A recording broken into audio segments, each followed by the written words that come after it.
You're listening to the Archaeology Podcast Network. This is the CRM Archaeology Podcast. It's the show where we pull back the veil of cultural resources management, archaeology, and discuss the issues that everyone is concerned about. Welcome to the podcast.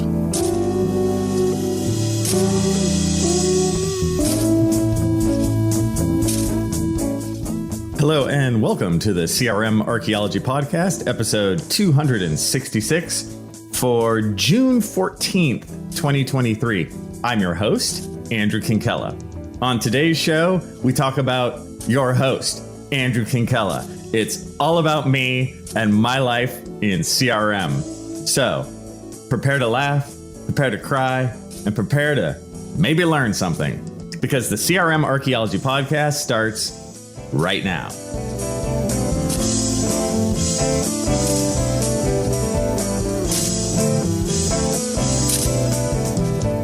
So, welcome to the show, everybody. Joining me today is nobody.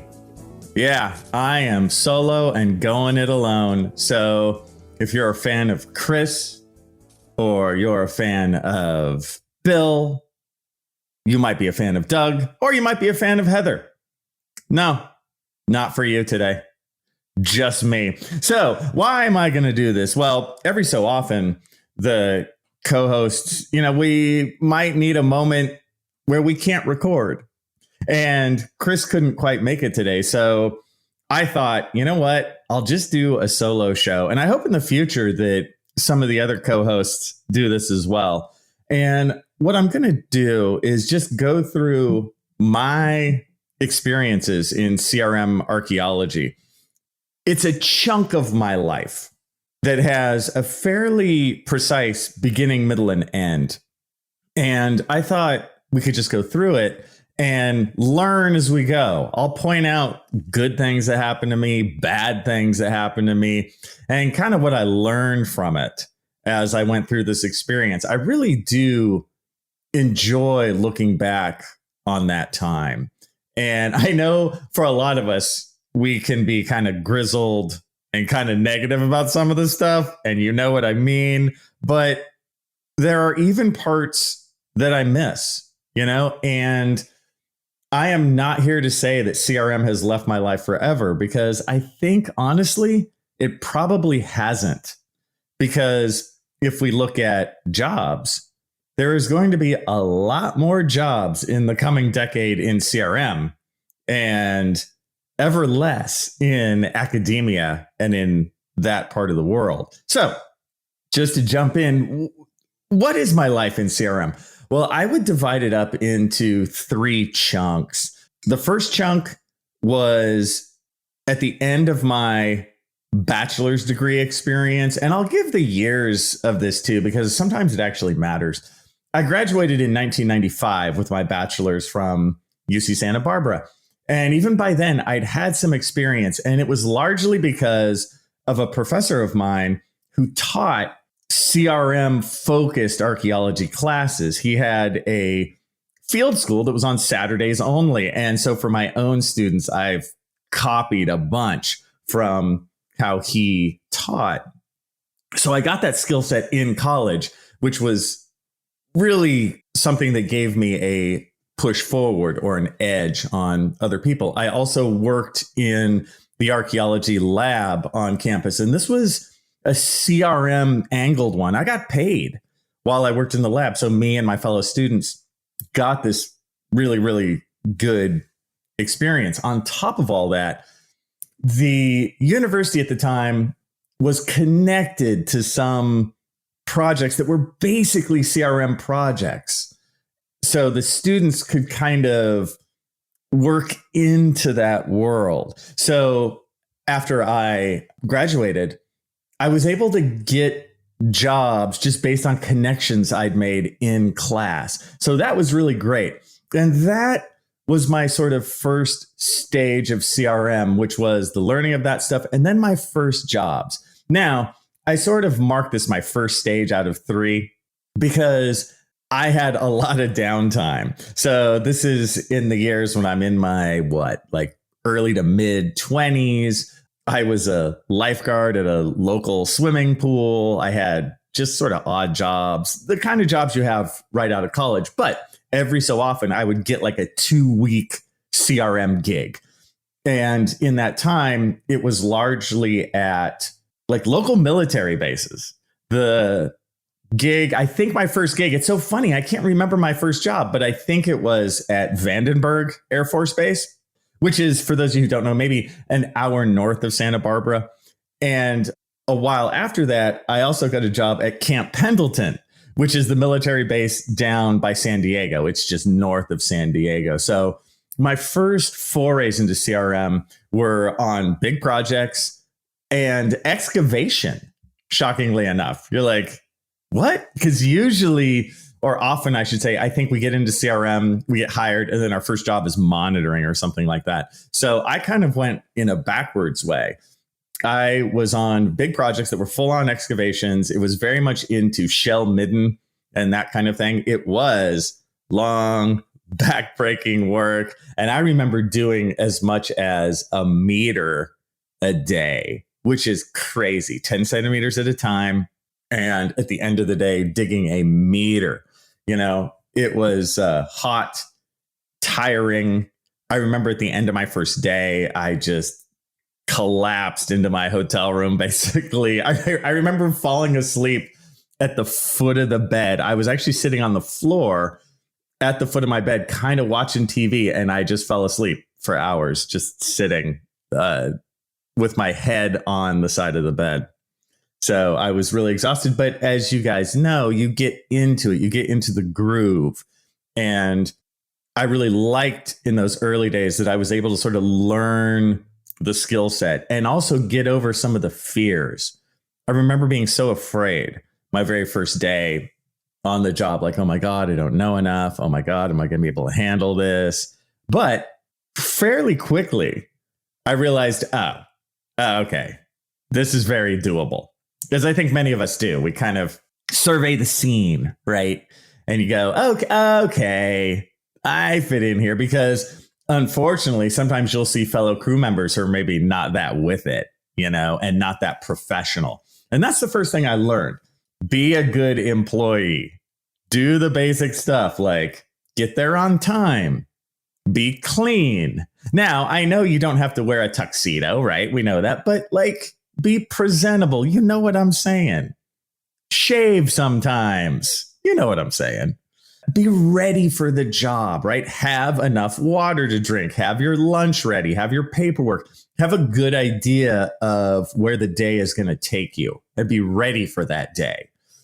And I know it sounds cliche, but I learned early on those jobs at those military bases where, hey, if I can just be professional and get up on time and be ready, and also be generally a jovial, positive addition to the crew, I can go a long way. And I do think that the crew chiefs and the people above me did notice that. I wasn't over the top. I wasn't like some go-getter all the time. But I think they just noticed that I was solid and I did good work, And so that helped, because even in those earliest days, I remember being asked to stay on. And you guys know how this goes. That first job was maybe in the fall. Let's say it was in the fall. I mean, I had one or two tiny jobs in like 1995. By 1996, I had this one that was maybe in the late fall, and I was asked to stay on to work in the lab. So that's like more pay. You stay on longer. You're part of like the elite lab crew. And then I worked in the lab, which happened to be in downtown Santa Barbara. That experience was very tough. We were in there all day, just weighing and sorting shell. It was pretty damn brutal. I would say it was one of the worst jobs I've ever had in archaeology.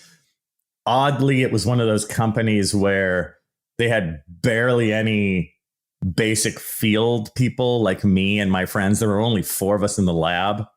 But they seem to have a lot of higher ups in the office. And it seemed like all the higher ups in the office did was spend time figuring out how fast we were going. And I got to the point, even in my young brain, where I was like, why don't you guys stop doing this and get a seat next to me and sort some shell too? And I had that job maybe for a couple weeks. And then at the end, I remember getting fired. And this is also what happens to all of us in CRM. No, not fired in a bad way, just like, hey, don't come in next week kind of thing. And I remember that the higher ups who came in to talk to us made up some BS story. It was like, dude, just tell us you don't have enough work. So at that point, they only kept on 2 people. So I was able to make it all the way through, looking good on the crew, good enough to be working in the lab. But then I wasn't quite good enough at the very, very end. I didn't make the final cut. Right. I was in the final 4, but I didn't make it to the final 2. And I think they made it so the 2 who actually still had the job had to lie to us and say they were fired too. And I ran into one of them a couple weeks later and he was going to the job. It was just, it's so silly. There's another learning experience. Just be honest. People appreciate honesty. Like I would have totally got it if they were like, hey, look, the work is dwindling, because I knew it was dwindling. We all knew it was dwindling. You can see the baggies of shell get smaller. So I got let go, which was fine. And that overall experience was one of a lot of learning. After that, again, I had other gigs. I would get these like 10 on and 4 off gigs for maybe 2 weeks, maybe 3 weeks, but then that would be it. Like 6 months would go by and I wouldn't have it at all. So again, this first stage, which really takes me through maybe 1998 or 1999, the first, 4-ish years of my CRM experience was just nothing. Oh, hey, there's 2 weeks. You want to come?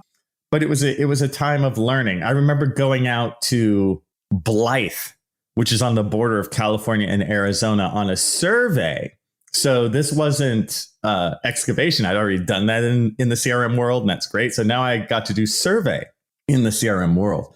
This was desert survey. It was between Blythe and Yuma, Arizona. And again, I think I was out there for 2 weeks, maybe 2.5, something like that. It was short. But that was a great learning experience too. And it was more the same of like, just be professional, be on time, know what you're doing, work well with the crew members.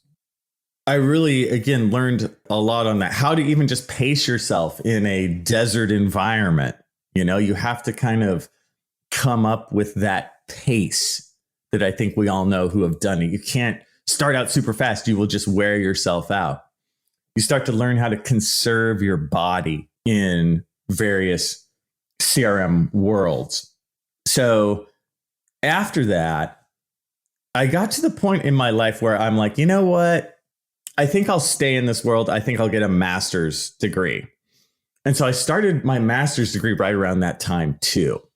So there's 2 years there, 98, 99 or so, where I was really in school a lot. So I didn't really do too much CRM. But then near the end, and we all know this if we've gotten a master's degree, there's the point after you take your classes where you're only working on your thesis. And so you have a lot of free time. And so at that point, which was, let's say it's in early 2000, I was like, all right, I need money. I'm going to go into CRM like full time. So I cold called one of the CRM firms, a new one that I hadn't worked for before.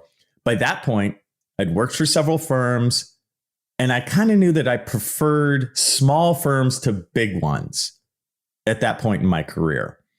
Now, there are pluses and minuses to both of those. And I think we've even done entire shows on this podcast, the big firm versus the small firm. There's a lot there to kind of unpack and discuss. So I'm not saying that small firms are best or whatever, but for me at that time in my career, a small firm was better. So I'd heard really good word of mouth about this one firm, and I just cold called them. And I was like, hey, so I'm an archaeologist, I'd like to send you my resume. And I was wondering if you had any work. And foolishly, I started to brag about, and I've worked in Belize, 5 times or whatever I had at that point, because that's what my academic master's thesis and all that kind of stuff was on. I think I just kind of had that on my brain a lot. And they were like, yeah, that's great and all, but do you have any local experience? And then I'm like, oh, yeah. And then I talked about my CRM experience and specifically my experience back at UC Santa Barbara with my professor. And that I can tell you, it was the professor's name that I could drop, plus that I'd had several field experiences. And that's what got me into the door. And they were like, yeah, send your resume. And then soon after, I was in it, right? That was the second stage of my 3-stage CRM process, where at this point, I'm a full-time CRM archaeologist for about 2 years there. That was 40 hours a week plus overtime, depending. And this was monitoring. So I came to monitoring a bit later. Now, in terms of what that job was like and what I learned, we'll talk about that when we come back. Hey everybody, Chris Webster here to talk about one of the latest supporters to the Archaeology Podcast Network, the Motley Fool. Now, I've been investing in the stock market through various applications for a few years now, and everybody who's listening to this can benefit from that sort of investment for the long-term financial planning. And also, I know the hosts of these podcasts can benefit because as archaeologists, like none of us get retirement. We all have to kind of fend for ourselves. So investing in the stock market is a good idea, but not everybody can do it. And look, we get it. The market is complicated and confusing, and to many of us, it simply doesn't make sense. In fact, where do you even start? Take all of the guesswork out of it with the Motley Fool Stock Advisor. The Motley Fool has been around for over 25 years and has been spot on in recommending some of the world's most important companies before they hit the big time. I'm talking about Amazon, Tesla, Netflix, Starbucks, all before they exploded in value. With their easy to use and super informative service, Stock Advisor, you could join the ranks before they potentially find the next big thing. After all, their average stock recommendation is up over 400% as of April 10th, 2023. And no need to be intimidated by financial jargon or market complexities. As the name suggests, these guys don't take themselves too seriously. Now, finances, that's a different story. Their friendly and relaxed approach has helped over 700,000 people move closer to financial independence, all while beating the market and having fun. New members can access Stock Advisor for only $89 for their first year, a full $110 off the full list price. Don't sit on the sidelines and think about what could have happened. Visit fool.com/APN to start your investing journey today. That's $110 discount off of $199 per year list price. Membership will renew annually at the then current list price. So again, check the link in the show notes of this episode. Hello, and welcome back to the CRM Archaeology Podcast, episode 266. And I am your host and solo adventurer, Andrew Kinkella. And we've been talking about my past in CRM, and we are now at stage 2 in my 3-stage CRM life, which was my full-time real job that I got from one of the smaller firms in the LA area. Now, this was another learning process, right? And this was sort of you're a full-time employee. This is how to deal on a project that lasts months and months, if not years. So I was the monitor on a big project in downtown Los Angeles, which took up 6 separate city blocks. And these blocks weren't contiguous, right? They weren't stuck together. Each block was like a mile away from the previous block. So it was 6 city blocks along a straight line that crossed downtown Los Angeles. And so I was the lone monitor for 6 city blocks. And that is a shocker, right? And what were they doing? What was this project? It was a huge storm drain renewal project, massive, multi-million dollars. I do think it was the largest public works project at the time that the city of Los Angeles had ever undertaken. So this is massive, right? And you guys, I learned so much from working on this, right? At this point, one of the many new aspects I learned, besides how to monitor well and how to pick where to monitor and where to not monitor, was dealing with like city bureaucrats, the city system, the bureaucrats from a big business system. So that's an entire new portion, right? You're not just out in the desert digging one by one. Now you have to be a representative. You know, there would be a meeting, I forget how often, let's say once every 2 weeks. It might even have been once every month. But I remember going into the meeting room and having to sit there with like major city bureaucrats and major company members from this big multinational company that was doing this project, and sitting there and having to listen to, okay, what's the project going to do?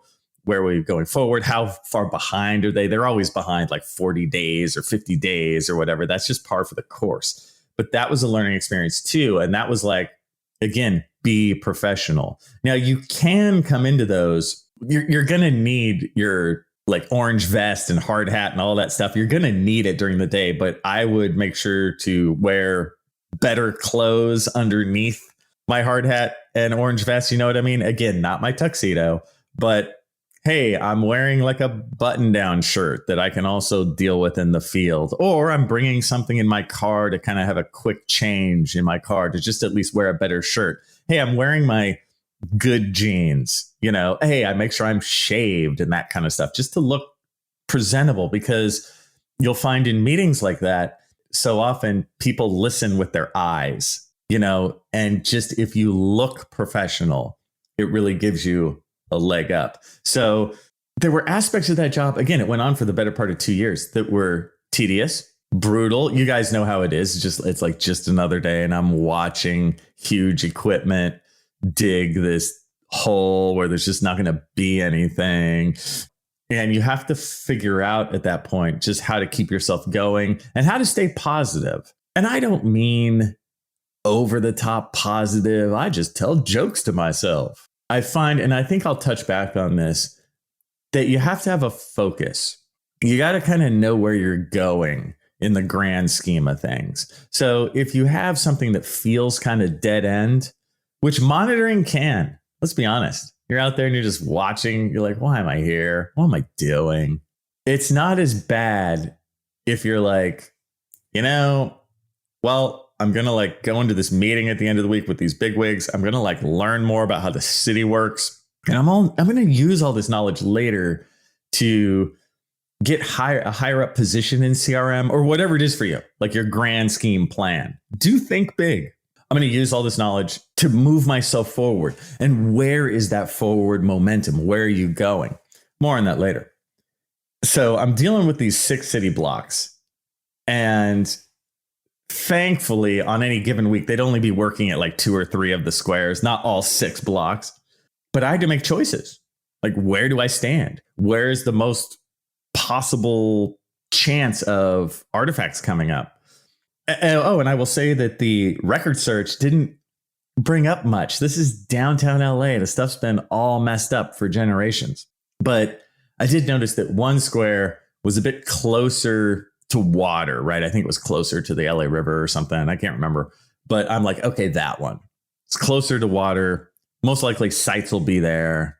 I'm going to focus most of my time there. Let's say that was block 6. You know, I'm going to stay most of my time on block 6. I remember in the morning what I would do when I would get there. I'd drive to each block. I'd drive to like block 1. I'd get out. I'd walk around, drive the extra mile over to block 2, get out, walk around and do that. And then I would land at whatever block they were working on, or the one that I thought had the most possibility. Now, as the year went by, I basically found nothing for months and months and months until I did.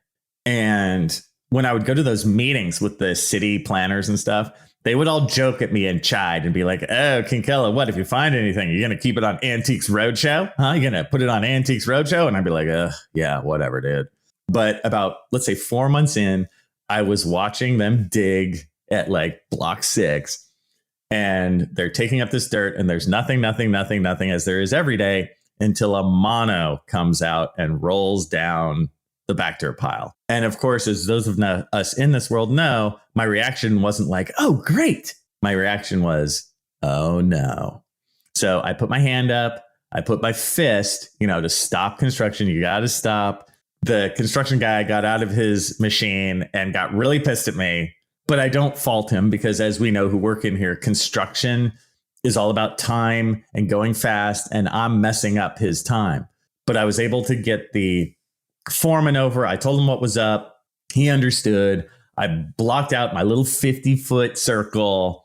And then, to my pride, the firm that I worked for, we came up with a really good, really fast plan for mitigation. We just had them dig with much smaller equipment as we kept looking. And ultimately, it was just an isolate. It was just a mono just by itself. And so that was fine. And that was great. And it was an excellent, thoughtful, balanced plan. It wasn't like, oh, okay, now we're going to excavate with toothbrushes. It's like, no, we did something that was very reasonable and there was nothing else there. We also had one of the local Native American monitors come on at that point, which was great. And I really loved hanging out with him. He was just cool. And we would just hang out and talk and laugh. And it's nice in those times when you have another person to talk with. Now, one of the downers was when I went back to the city planning meeting, they were not joking about Antiques Roadshow anymore. They proceeded to try and blame me for like the 50 days that they were behind. And that's that moment, if you're a monitor, where monitors are often seen as like the lowest end job. But in that moment, it's the highest end job where you have to argue cogently and be like, no, you're incorrect. I haven't burned any kind of time like that. We both know that these 50 days behind have to do with completely different things that has nothing to do with archaeology. Right. And you be firm because it's a test. They want to see if they can blame you for everything, because as we all know, developers, when they die, all go to hell. So I continued my job in LA, and some of the digging was actually really cool. They had dug these massive 120 foot deep, huge circles in the earth. I don't know. They were like 50 feet across and like 120 feet deep. And I was able to go to the bottom of those, which is really, really freaky and wild. They had a digging. And the reason why they did those at each of the 6 blocks was they had a digging machine that would grind across. Because think of it as they're putting a huge, like 12-foot wide pipe that goes across at 120 feet. So you have these 6 spots where you have to dig down and make sure the machine is in the right spot. But going through that and just seeing the layers of stuff and seeing like the geology. And in LA, as you go down too, I was able to find some pine cones, right? From, as you can tell, the Pleistocene, right? Maybe it's 100,000 years old or this kind of thing. So in that moment, you have to know a bit of paleontology as the archaeologist. And the pine cones were obviously old. They were like carbonized. They were black. That was really, really neat. So again, one of those things where you can stay positive is kind of learning new stuff or taking the time to add to your knowledge, you know, as you work on these jobs that can be draining and boring. I also recommend having something else you can kind of write to yourself. I would write little screenplays because I also have like an interest in film and this kind of stuff. So whatever it may be, I do also recommend on those long monitory days to have something else that you can do while you're standing there. You know, I knew a guy, one of the other guys I worked with, he wrote poetry. And again, this just keeps your mind fresh. You know, you're not missing anything. We know sometimes the machines stop or sometimes they're digging somewhere where there's nothing. So we can balance as we go.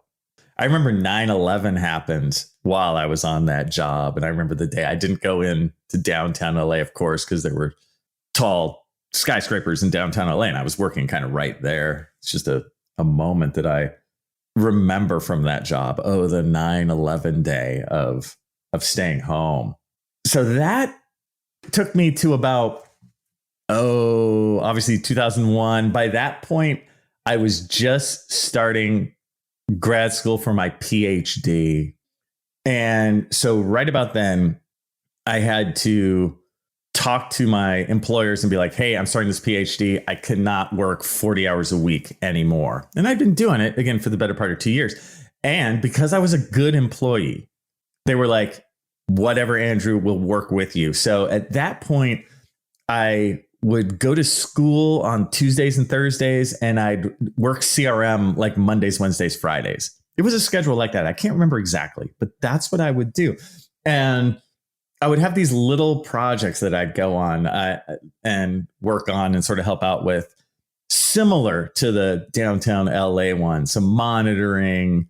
Sometimes they'd bring me into the lab and I'd work in there on Mondays, Wednesdays. I learned a lot about historic bottles because they'd had a project. I was not on this project for the excavation part, but they had a bunch of bottles from like the 1920s, that time, in their lab. And so I spent a lot of time organizing those. And I really enjoyed learning about that stuff. And I used the knowledge that I learned in California on historic bottles several years later in Belize because we actually found a historic site on top of one of the smaller Maya mounds. It was a historic logging site. And I was able to analyze that site because of the knowledge I'd gained through CRM. And actually, the paper I wrote for that, which is 20 years old or whatever at this point, is one of my most cited papers, just because it's this funny little side thing that not a lot of people do. You know, if you're going to Belize, you're probably working on the ancient Maya, but there's this little paper I did on logging from the 1920s based on the artifacts, little logging camp. So again, see what you can learn, you know, in these jobs. By the end, I mean 2004, the summer to fall of 2004. That's when I got my full-time job as a college professor at Moorpark College. So in those last years, the stage 3 for me was working like 2 days a week on little local projects, the glass bottles. I was able to work at Campo de Cahuenga, which is in downtown LA, which is where the treaty was signed, where the Mexicans gave up California to the Americans, a super, super important place in history. And I remember working there for a few weeks, and I was by myself where we had to do these little excavations. And I was just doing this little excavation thing. I was basically running a one-man little archaeology project there. My friends were doing it too, but I did it on, let's say, Mondays and Wednesdays, right? And that was a really cool experience, just learning about local history. I had a little one up at Columbia State Park, which is in the gold country of the Sierras. I remember going up there, getting little jobs, a couple days. The Columbia one, I think, was over the summer, so I could go for a week or something. While I was getting my PhD, just starting, I took a bunch of historic preservation classes at UC Riverside, and those helped me so much. Again, I would have never taken those classes, except that I knew they were good because of my CRM experience. Some of the other students and some of the other professors at Riverside thought I was a bit weird for taking these historic preservation classes, but I knew they would push my career forward. And they totally did. And then that summer of 2004, I had, again, a couple other gigs. I'd happen to have a local CRM job in Moorpark, California, where they were building a bunch of new homes, where thankfully I found nothing. And I do remember a Friday in the late summer where I left the job, put my steel-toed boots and my hat, my hard hat, in a box. And then the weekend came, and that Monday, I was a college professor. So a total shift from CRM archaeologist to college professor over the weekend. And when we come back, some tips and tricks that I learned in CRM archaeology. Hey, Archaeology podcast fans. Anyone that's heard me on a show has likely heard me mention coffee 1 or probably 1,000 times. Coffee, however awesome it is, has some downsides and should be consumed in moderation. That's why we partnered with Laird Superfoods. They've got lots of stuff, but their coffee and coffee creamers have been engineered to taste better, provide functional benefits, and don't contain any refined sugars. So, are you ready to feel more energized, focused, and supported? Go to lairdsuperfood.com and add nourishing plant-based foods to fuel you from sunrise to sunset. Use our promo code CRMARC at checkout and save 15% on your purchase today. You can also click the link in your show notes. Hey, podcast fans. I've got to talk to you about drinking water. As an archaeologist, I've been on surveys where we had to drink 3 to 5 liters of water every day. That's 1.3 gallons, just to basically not die. Sometimes that water just doesn't hydrate you as quickly as you're using it. That's why we've partnered with Liquid IV.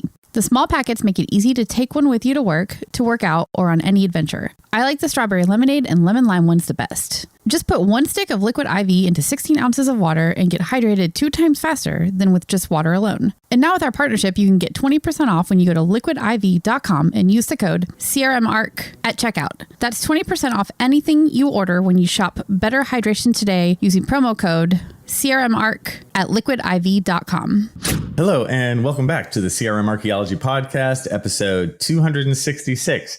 And we are hanging out with your solo host, Andrew Kinkella, and I am just talking about my experiences in CRM. And with this last bit here, I just like to talk about sort of the good and the bad of CRM, what I learned and what helped me out, and kind of ideas for all of us in terms of what to just make life a little bit better as you work in the world of CRM. So we can start on top with the good, and then we'll move to the bad, which is the fun part. So what good things did I get out of CRM, out of my time in that? I would say, first and foremost, a much better handle on local archaeology and local history. That's huge. Unfortunately, very difficult to find classes at a college level about that kind of stuff. Unless you live on the Nile, then you're like, oh yeah, I could find a class in Egyptology. But in terms of local, like for us in the United States, like really focused local indigenous cultures, right? To learn about that. And then also really focused local history of like the last 200 years or that kind of thing. That stuff I really value. And I really feel like I got a leg up, based on my time in CRM on that stuff. Also, the friends, man, and the people you meet. You meet some really interesting people. Interesting in terms of, wow, this person is cool. This person is a lifelong friend. Also interesting in terms of like, that person is weird. And what I mean by that is, especially on jobs where it's out in the field, you'll meet people who obviously can't really have a 9-to-5 job in an office situation. They just can't. They're just too wild. They're just too out there. But it is a trip, meeting those people and just sort of experiencing them. So the friends I've made, the people who I met, that part was great. You meet people who are stone cold professionals. You meet people who you want to use as mentors or as models. I think that's almost more important. Models for your own career. Like you meet people and you go, oh, they're doing it right. I should do it like that. And so I remember meeting people like that. That was awesome. Meeting people in the local Native community. Those guys have been so cool to me over the years. And I just have enjoyed my time with them, where we just hang out. You're both there at the site. So, hey, man, it's better to become friends. And I've always enjoyed just working with the Native community. It's always gone great. It always adds such a nice bit to the job. The other good is just learning a skill set in archaeology that you don't necessarily get in the academic side, working to a timetable. The academic side tends to be, not always, but tends to be much more open in terms of time, or in terms of when is the final report going to be written? Was there ever a final report written? In CRM, it's very much like you have 2 weeks, and then in week 3, we're going to do this. And then by week 5, we better have this. And so working to a timetable, working in an economical fashion, I think is a really, really great skill set that I enjoy. And also, another part of the good is just the outdoorsy freedom of working in CRM. It's nice to be outside. It's nice when I think back to those projects, it's like I can feel it on my skin. I can still smell it. You know what I mean? It's like when you take a breath. Look, if I do it right now, if I think of a project, if I think of working out in Blythe and in Yuma on the California-Arizona border, and I go like this, if I go, I can like smell it. When I think about it, I can smell the desert in that case, or I can smell the sort of ocean air of Camp Pendleton. That part's great. And I can smell the streets of LA too. So, but that aspect of it is really, really nice. And of course, even on its worst day in CRM, you can still label yourself as an archaeologist. I am an archaeologist and I am doing archaeology. And that is very positive. It makes you feel good. It makes you feel like, yeah, I'm doing this thing that not everyone does. So that's some of the good. And I'm sure there's more good. Trying to learn, I should say, about writing final reports and that kind of stuff. That was also nice. That was a good experience. Now the bad. And actually, speaking of final reports, here's something I noticed. A bad experience for me was people above me trying specifically to not give me certain skill sets because through those years, I'm like finishing my master's degree. Then I have a master's degree. Then I'm starting to work on my PhD. Like I'm obviously kind of doing well. And then I know that there were people out there who thought, hey, I don't have a master's degree.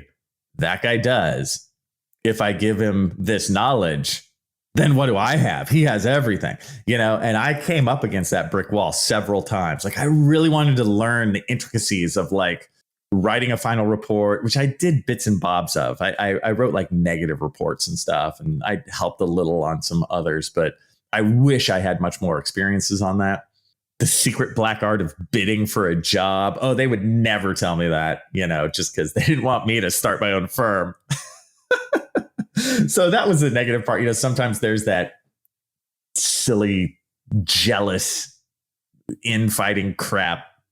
I think what hurts people early on is that feeling of this is it, that kind of rudderlessness where, let's say you're a monitor and you're just going out every day and you're like, man, okay, I went to college. I dreamed of being an archaeologist. Now I am one.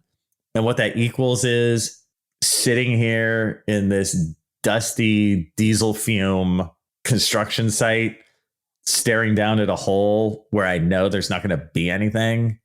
And I'm going to have to do this for a month. That's the hardest part. There's like a depression that can kind of come in, now. And after that, I can now sit alone in this crappy hotel room and then just watch TV for a while. And then tomorrow, more of the same. That's the hard part. There's a depressing aspect to it. The pay can get you down. Although I've noticed that the pay is getting better.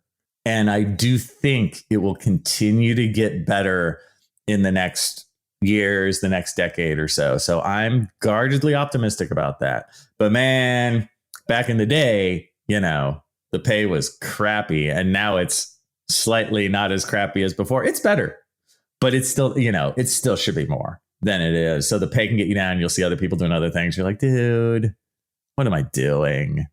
That can be tough. And then finally, I would say off the top of my head, it can ravage your body if you are not smart about things. If you're doing this for years and years and years, you can mess up your joints. You can be in the sun too much. You can totally mess up your skin just by getting sunburned, not wearing sunscreen, and so you do want to really take care of your body health wise. You're just there in your hotel room and you're just going to like McDonald's all the time. You're just eating crappy food. That's a huge part that I think we don't talk about enough, is how to kind of protect and preserve your own body and your own health, both mentally while you're sitting alone in your hotel room and physically. A huge thing. So those are some of those, when I think back, the worst bits as I go through my mind are like people who were trying to keep me down, the pay, and the rudderlessness of like, is this it? So what to do? What can we do to help ourselves out in those times? And here's some things that I thought helped me. First, talk to other people on your crew, make friends, talk to people who work for other firms, get a feeling for what it's like in other places. Because one of the big things about CRM is that you switch firm to firm to firm. Again, in my time in CRM, God, I probably worked for, 8 firms, 9. I don't know. I can't even remember all their names, but talk to people in other firms, because chances are actually that you will feel like there's a glass ceiling in the firm you're at. You're going to feel like, okay, I've gotten to this point. They will define you as a certain thing. You're like, oh, you are a digger or whatever it is, you are the surveyor, whatever it is. And then they just will never let you move up. You know what I mean? The only way to move up is to switch firms and to give them, just be honest. If you get another gig with a firm, just be like, look, I have this other gig with this other firm. I would love to stay with you, but you need to give me this. And if they say no, screw them. Go to the next one. It's that simple. And while I say it's that simple, it's also hard because we also have this feeling of like that we can't let the firm down, which is like silly, but we have this feeling of like, We need to help them out. No, you don't. It's a business deal. If they're not giving you what you need and what you're worth, leave. Now, with that said, you also have to understand what you're worth. You have to be realistic. When in doubt, I would say that people tend to underrate their skill set. But I've also seen the flip side, especially with younger people, where they overrate. And you're like, dude, no, you don't have the skill set. Sorry, man. You are not a superhuman. So be really conscious of what you're good at, what your strengths are, what your weaknesses are, where you can improve, where you can move forward, right? Organize your future a little bit. And what I mean by that is all of this will be less depressing if you have a focus. Where do you ultimately want to go with this? And don't just tell me, I just like being an archaeologist. I just like working in the dirt. That is not an answer. You're going to do that for 40 years? Like, you want to think as, okay, 5 years from now, where do I want to be? 10 years from now, where do I want to be? It's that cliche, hackneyed stuff, but it totally is worth thinking about. Write it down. I used to do this kind of stuff, and it really helped. Keep a journal. So helpful in this stuff. But write down, what do you want? What do you want out of the CRM? Because you can't just blame CRM for your problems. You know what I mean? It's a two-way street. It can suck. I mean, the pay can suck. They can be jerks, but you are an active person too. You can help yourself out, right? Keep learning about local culture. The more you learn, the better. That's where you can really, really beat the people in the academic world, because so often they don't learn the local culture. You do it. You will be better than them. Be so good that they have to deal with you. I love that line. Not a week goes by where I don't think about that. When I want to be successful in my own archaeology stuff, just be so good that they have to deal, that they need you, right? And if they don't, screw them and go somewhere else. Be that good. It's up to you. Be active in all this, right? I think you can get that from what I'm saying. You can't just be passive, well, they'll raise my hourly pay at some point. No, they won't. Not unless you complain. Why would they? Learn though, right? Read the local reports. Read books. Watch out for your health, as I talked about before, and that takes time. Read books on health. Read books on nutrition. Learn things about how to protect your skin and protect your joints and your body when you have an outdoorsy kind of job. And have a focus. That's really all this to wrap it up. Have a focus. That's something that I did reasonably kind of sort of well. I knew I always wanted to be a college professor in the more community college world. I knew I wanted to be someone who interacted with the public, right? Underneath it all, who had an audience, who interacted with the public. And there are even portions of CRM where you can do that. And that can you can fill that void even if you're giving local lectures at local meetings, or even with the local city groups and stuff that you might have to deal with a lot. If you have that skill set, you might be really good in terms of dealing with local city planners and city officials and stuff in the CRM world. So think about that focus of your life, right? You got one life. Think about the focus. Think about where you want to be. Think about what you can get out of CRM. What can you get out of it? Think if you want to stay in it for your career or not, or you want to keep it as a side hustle. You want to do it Mondays and Wednesdays only. That kind of stuff. Those are choices that can work for you.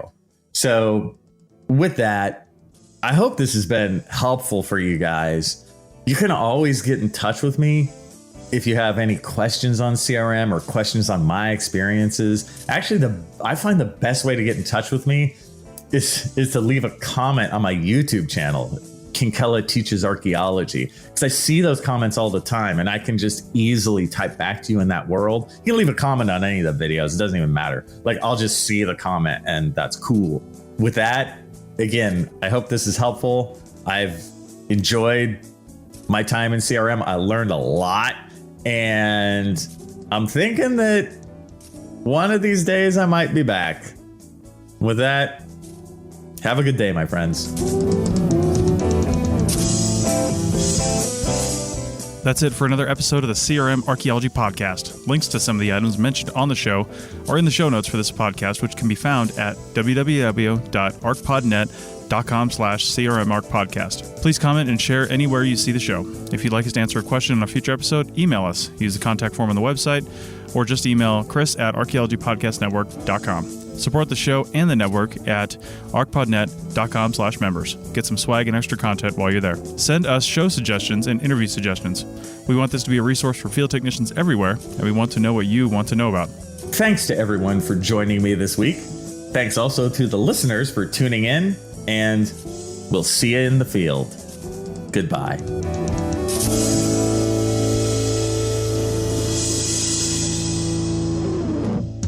This episode was produced by Chris Webster from his RV traveling the United States, Tristan Boyle in Scotland, DigTech LLC, Culturo Media, and the Archaeology Podcast Network, and was edited by Chris Webster. This has been a presentation of the Archaeology Podcast Network. Visit us on the web for show notes and other podcasts at www.arcpodnet.com. Contact us at chris@archaeologypodcastnetwork.com.